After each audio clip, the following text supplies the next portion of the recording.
কাহিনী। আসসালামু আলাইকুম। ওয়ালাইকুম আসসালাম। আপু কেমন আছেন? আলহামদুলিল্লাহ ভালো আছি। আপনারা কেমন আছেন? জি আলহামদুলিল্লাহ ভালো আছি। আপু আপনার নামটা কি? মোসাম্মদ খাদিজা খাতুন, হোম ডিস্ট্রিক্ট পাবনাতে, কোন থানার ভিতরে পড়ছে? চাটমোহর। চাটমোহর থানা না? ও আচ্ছা। আপু আপনার পরিবারে কে কে আছে? আমরা 3 বোন আর আমার আম্মা আছে। ও আপনার বাবা নেই? না, মারা গেছে ছোটবেলায়। ও আচ্ছা, তাহলে আপনাদের পরিবারটা কিভাবে চলে? আমার আম্মা কাজ করে অন্যের বাড়িতে। আচ্ছা, তো আপনি কিছু করেন না? দর্জির কাজ শিখছি আর কি। ও আচ্ছা, তো আপু মূলত আমাদের ক্যামেরার সামনে তো এর আগেও আপনি আসছিলেন, তো কই এখনো কোনো সাড়া পাননি নাকি? না, ও সাড়া পান নাই, তো এর জন্য কাকে দোষারোপ করেন? আপনার কপালকে না আমাদেরকে? আমার ভাগ্যকে। ও আচ্ছা, তো যাই হোক, তো দেখেন ভাই আসলে, আর আপু আপনার বয়স কত?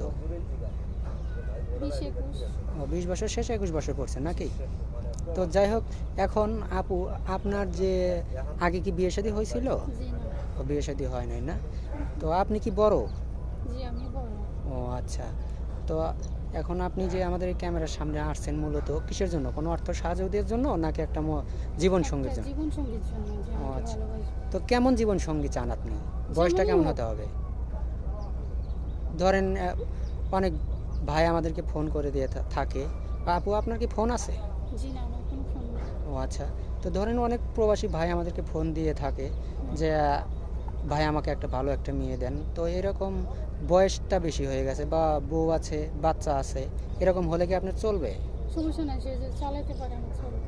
ও আচ্ছা, যদি কোনো প্রবাসী ভাইয়ের ছেলে মেয়ে থেকে থাকে তার সাথে কখনো খারাপ ব্যবহার করবেন না? জি না।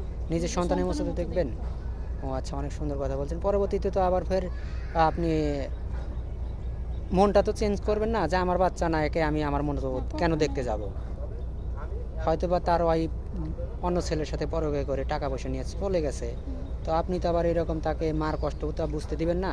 না না, কখনো। সত্যি বলছেন না? সত্যি ও বলতেছি। আচ্ছা, তো যাই হোক, এখন আপনি যে এখানে আসছেন আপু, আপনি কি লেখাপড়া কতটুকু করছেন? এসএসসি পর্যন্ত। ও আচ্ছা, এসএসসি পর্যন্ত এসএসসি লেখাপড়া। পরীক্ষা দিয়েছিলাম। ও এসএসসি পরীক্ষা দিতে পারেন নাই না? ও আচ্ছা, তো যাই হোক, এখন আপনি তো হলো মুসলমান না? জি। কোরআন শরীফ পড়তে পারেন তো না? হ্যাঁ। নামাজ কালাম পড়েন? ইনশাআল্লাহ। ও আচ্ছা, ঠিক আছে।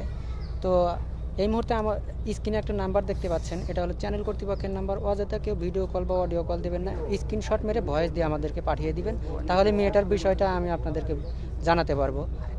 তো যাই হোক, এখন আপু আপনি বাংলাদেশের 64টা জেলা, এর ভিতরে কোন জেলাটা আপনার পছন্দ? আমার সব জেলাই পছন্দ। মানে যে কোনো জেলার ছেলের সাথে আপনি বিয়ে শাদী করতে চান না? ও হ্যাঁ। আচ্ছা, তো কোনো প্রবাসী ভাই যদি আপনাকে বিয়ে করে প্রবাসে নিয়ে যেতে চান, আপনি কি যেতে রাজি আছেন? হ্যাঁ। ও আচ্ছা, ঠিক আছে। তো এখন কারো জীবন কাহিনী 2-4 মিনিটে শেষ করা যায় না। তো আপু আশা করি এই ভিডিওতে আপনি একটা ভালো একটা মানুষ পাবেন ইনশাল্লাহ, এতটুকু দোয়া করি। তো ভালো থাকবেন, সুস্থ থাকবেন, এই বলে শেষ করছি। আল্লাহ হাফেজ।